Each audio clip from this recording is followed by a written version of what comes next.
Imagine a single lie that could shatter a lifetime of integrity.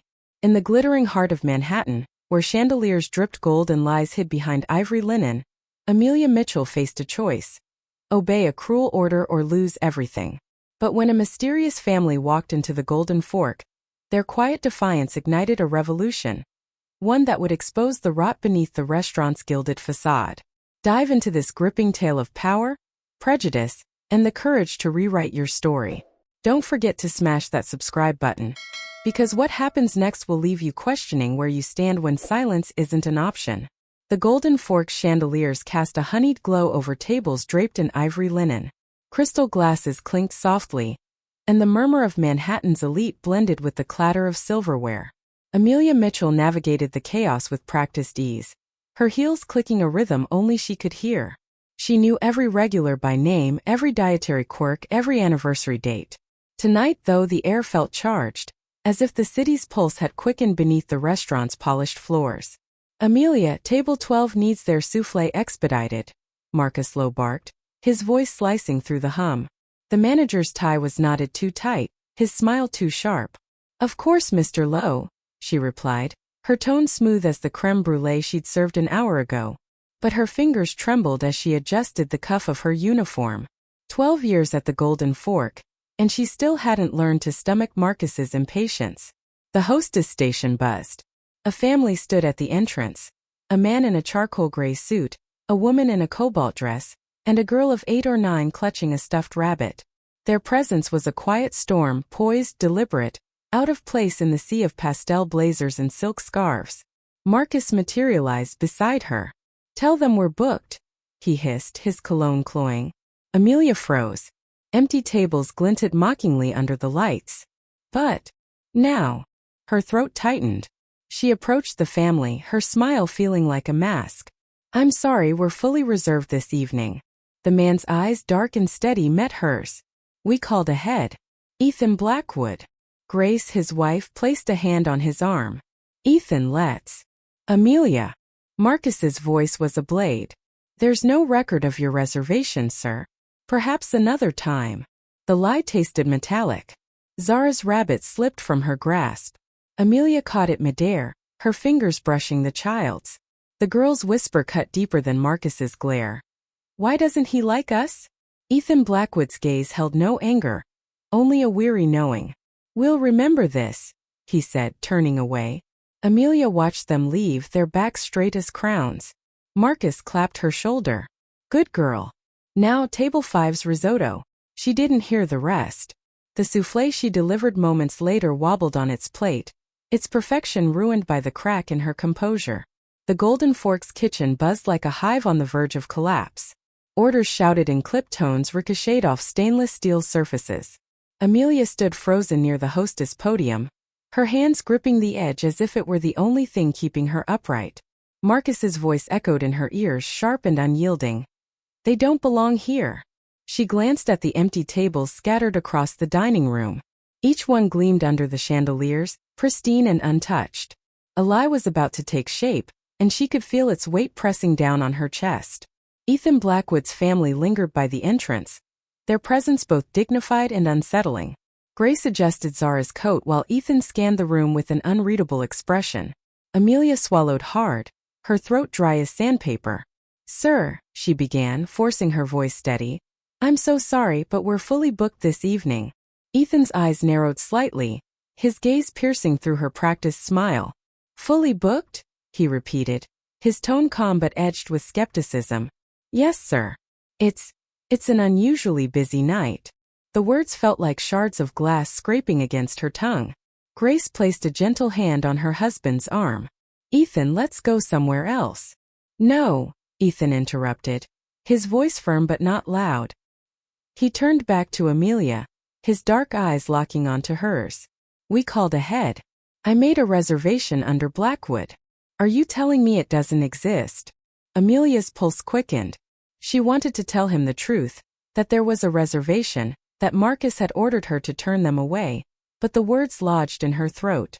Instead, she glanced toward Marcus, who stood nearby with his arms crossed, his face a mask of smug indifference. "Sir, I assure you there's no record of your reservation," she said finally, hating herself for every syllable. Zara tugged at her father's sleeve, her small voice trembling. Daddy, why are they lying? Did we do something wrong? Ethan crouched down to meet her eye level, his expression softening. No, sweetheart. We didn't do anything wrong.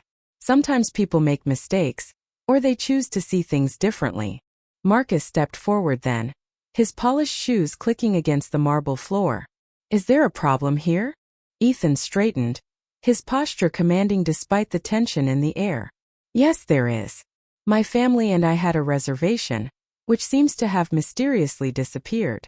Perhaps you can explain that. Marcus's smile was razor-thin.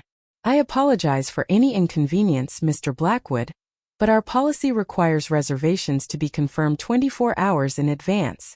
Without proper notice, we simply can't accommodate everyone. It was a rehearsed line, delivered with the precision of a practiced liar. Amelia recognized it immediately. Marcus had used similar excuses countless times before, but this time something felt different. Ethan studied Marcus for a long moment, his gaze calculating. Then, without another word, he reached into his pocket and pulled out a business card. He handed it to Marcus, who took it hesitantly.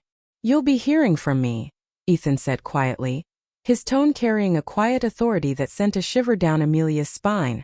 As the Blackwoods turned to leave, Zara looked back once, her wide eyes filled with confusion and hurt. Amelia forced herself to smile, though it felt more like a grimace. When the door closed behind them, the restaurant seemed to exhale collectively. Marcus clapped his hands together. Good job, Amelia. Now let's get back to work. But Amelia couldn't move. Her legs felt rooted to the spot, her mind replaying Zara's question over and over. Did we do something wrong? Later that night, after the last guest had departed and the staff began cleaning up, Amelia found herself alone in the dimly lit dining room. The emptiness mocked her. The same tables that had been fully booked earlier now sat vacant, their chairs neatly tucked in. She replayed the evening in her head, dissecting every detail. Marcus's thinly veiled racism, Ethan's composed demeanor, Zara's innocent confusion. It all swirled together in a storm of guilt and shame. Why hadn't she spoken up? Why had she allowed Marcus to dictate her actions? Her thoughts were interrupted by the sound of footsteps. Marcus appeared holding a clipboard. You did the right thing tonight, he said, his tone almost casual. The right thing? Amelia echoed, her voice barely above a whisper. Yes. Those kinds of people, they attract attention we don't need. Trust me, it's better this way. Anger flared within her, hot and sudden. Those kinds of people? What does that even mean, Marcus? He shrugged, unfazed. You know what I mean. They stick out.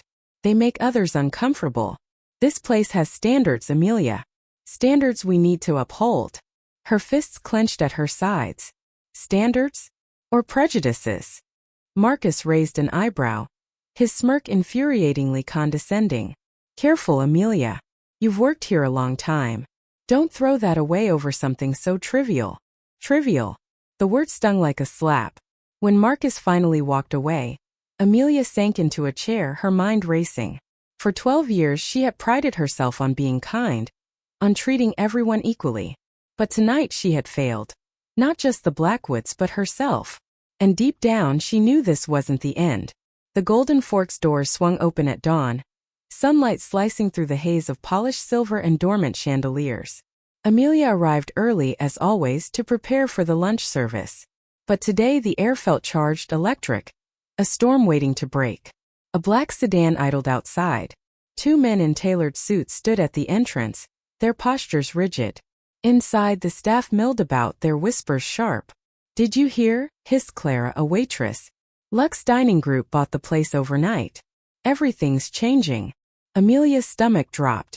Luxe Dining Group, the name echoed in her mind like a verdict. She'd seen their logo on skyscrapers in glossy magazines. Their CEO was a man who'd once sued a hotel chain for racial profiling. A man named Ethan Blackwood. Marcus stormed into the dining room, his face ashen. Staff meeting. Now. They gathered around him, the usual pre-shift chatter replaced by brittle silence. Marcus cleared his throat, his voice unsteady. As of this morning, the Golden Fork is under new management. Lux Dining Group will oversee operations moving forward. A murmur rippled through the room. Mr. Blackwood has requested a restructuring, Marcus continued, his knuckles white around a folder. He'll address you all shortly. As if on cue, the doors opened. Ethan Blackwood strode in, flanked by Grace and a woman in a crisp navy suit. Lux's legal counsel, Amelia guessed. Zara trailed behind, clutching her rabbit, her eyes wide but unafraid. Ethan's gaze swept the room, lingering on Amelia. Thank you for gathering. I won't waste your time. This restaurant has a reputation for excellence and exclusion. That ends today. Marcus stepped forward, his smile strained. Mr. Blackwood, I assure you, the Golden Fork has always upheld the highest standards. Standards? Ethan interrupted, his tone calm but edged with steel. Like turning away guests because of their skin color? The room collectively held its breath. Amelia's pulse roared in her ears. Marcus paled. I don't know what you're referring to. Don't you? Ethan gestured to the legal counsel, who produced a document. This is the guest list from 2 nights ago. Every table marked reserved was, in fact, empty. Every guest who dined here that night was white. He paused, letting the truth sink in. You discriminated against my family, Mr. Lowe, and you've done it to others. But now I own this place. Grace stepped forward, her voice quiet but firm. We're not here to punish anyone. We're here to rebuild. Marcus sputtered. This is preposterous. You can't just.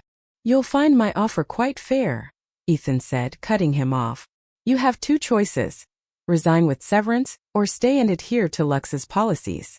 But if you stay, one more complaint about discrimination, and you'll be terminated without compensation. The silence was suffocating. Ethan turned to the staff. To the rest of you, continue your work. But know this, Lux values integrity over compliance. If you see injustice, speak up. Protecting this restaurant's soul is now your responsibility. His gaze landed on Amelia. Especially you, Ms. Mitchell. Later, Amelia found herself in Ethan's temporary office, the walls still adorned with the Golden Fork's original gold-framed artwork. He sat behind the desk, his expression unreadable. Why me? She asked, her voice trembling. Why single me out? Because you hesitated, he said simply. That night I saw the guilt in your eyes. You knew it was wrong, but you stayed silent. That's why I'm giving you a choice. A choice. Stay here and help us transform this place. Or leave, knowing you let fear dictate your actions. Amelia stared at her hands. I'm not brave. No, Ethan agreed. But bravery isn't absence of fear. It's acting despite it. Outside, the lunch crowd began to murmur. Somewhere a child laughed. A sound so ordinary, yet now it felt revolutionary. That evening, Marcus handed in his resignation. Amelia watched him pack his belongings, his hands shaking. For a fleeting moment she pitied him. But then she remembered Zara's question. Did we do something wrong? And she knew, this was only the beginning. The Golden Fork's kitchen was unervingly quiet. Boxes labeled Lux Dining Group crowded the hallway, their contents spilling out like fragments of a dying era. Marcus's office stood empty, the walls stripped of his framed accolades. Amelia lingered in the doorway, half expecting to hear his sharp voice bark orders. But there was only silence. Ethan found her there. He's gone, he said simply. Signed the papers an hour ago. Amelia nodded, her throat tight. And the staff? Most stayed. Some didn't. He paused, studying her. You've been quiet since yesterday. What's on your mind? She turned to face him, her hands trembling. You offered me his position. Why? Because you're the only one here who saw what happened that night, and still chose to care. But I didn't choose, she whispered. I stood by and let it happen. Doesn't that make me complicit? Ethan's expression softened. Complicity is a choice. So is redemption. The question is, what will you do with yours? That evening, Amelia stood in the alley behind the restaurant, the neon sign of the Golden Fork casting long shadows. A figure emerged from the gloom, Marcus, his suit rumpled, a suitcase in hand. Amelia, he said, his voice hollow. I heard you turned down the promotion. She stiffened. It wasn't mine to take. He laughed bitterly. You're a fool. You think this changes anything? Blackwood's playing a game, and you're just a pawn. Maybe, she said quietly. But at least I'm not pretending anymore. Marcus hesitated, then reached into his pocket. He pulled out a crumpled business card, the reservation he'd forged 2 nights prior, and held it out. I'm sorry, he muttered, avoiding her gaze. Amelia stared at the card, then shook her head. Keep it. Burn it. I don't care. But if you ever want to make amends, start by looking in the mirror. He opened his mouth to reply, then thought better of it. As he walked away, Amelia wondered if she'd ever see him again. 2 weeks later, the Golden Fork reopened under Lux's management. The menu featured dishes inspired by global cuisines, the walls adorned with art from local black and brown artists. Amelia trained new servers, her voice steady as she recited Lux's mantra. Hospitality is a right, not a privilege. Yet she felt restless. One rainy afternoon, Grace found her polishing silverware in the back room. You're not happy here, she said, not a question. Amelia sighed. I keep waiting for the other shoe to drop. For someone to realize I don't belong in this new world either. Grace sat beside her. Ethan told me what happened with Marcus. You know, he wasn't always like that. Power corrupts, but it doesn't have to define us. What do you mean? Ethan's father was a janitor. He worked 3 jobs to put him through law school. When Ethan started Lux, he vowed to dismantle the systems that kept people like us invisible. But he can't do it alone. Amelia frowned. Why are you telling me this? Because you're still hiding, Grace said gently. From yourself. From the truth you've always known. The next morning, Amelia submitted her resignation. Ethan didn't argue. Instead, he handed her a check, a severance package he called it. This isn't goodbye, he said. It's see you later. She cashed the check and rented a small space in Brooklyn. Its windows cracked, but its heart warm. She painted the walls sage green, hung fairy lights, and filled the shelves with mismatched mugs. On the sign above the door she wrote, Second Chance Café. All are welcome. On opening day, Zara Blackwood walked in, her rabbit dangling from one hand. Daddy said you'd be here, she said, grinning. Amelia knelt to meet her eye level. What can I get you? Hot chocolate. And a story. About what? How you stopped being scared. Amelia laughed, tears pricking her eyes. That's a long story, sweetheart. Zara climbed onto a stool. I've got time. Outside, the sun broke through the clouds. Somewhere a door closed. Somewhere else a window opened. Second Chance Café breathed. Its walls, painted the color of hope and mint tea, hummed with life. The scent of cinnamon rolls mingled with Ethiopian coffee, while a playlist of jazz and soul swirled through the air. Patrons hunched over laptops, shared laughter over mismatched plates, or scribbled in notebooks by the window. A toddler traced shapes on the steam of a latte mug. An elderly couple debated the merits of almond milk. Amelia wiped down the counter, her apron dusted with flour. No more starched uniforms, no more whispered orders. Here she was simply Amelia. Not a servant but a storyteller. Another hot chocolate, Zara? She asked, nodding at the empty cup. The girl shook her head, her braids bouncing. Daddy says too much sugar makes me bounce off the walls. But, can I ask you something? Always. Why do you name it Second Chance? Amelia paused, her cloth suspended mid-swipe. Outside, a man in a rumpled suit lingered on the sidewalk. A face she'd once known too well. Marcus. Because everyone deserves one, she said softly. Even when they don't ask for it. The bell above the door jingled. Grace Blackwood entered, her cobalt dress replaced by jeans and a sweater. Ethan's stuck in meetings, she explained, sliding onto a stool. Mind if I steal a moment of your time? Amelia poured her a chamomile tea. What's on your mind? Grace hesitated. Lux is expanding. We want to partner with local businesses like yours to create a food equity initiative. Training programs, scholarships. She trailed off, studying Amelia's face. You're the first person I thought of. Amelia's chest tightened. Why? Because you understand the cost of silence. That night, Amelia flipped through the initiative proposal at her kitchen table. The numbers blurred. Her phone buzzed. A text from an unknown number. Saw the cafe. Looks like you finally found your voice. She stared at the screen, then deleted the message. Weeks passed. The cafe thrived.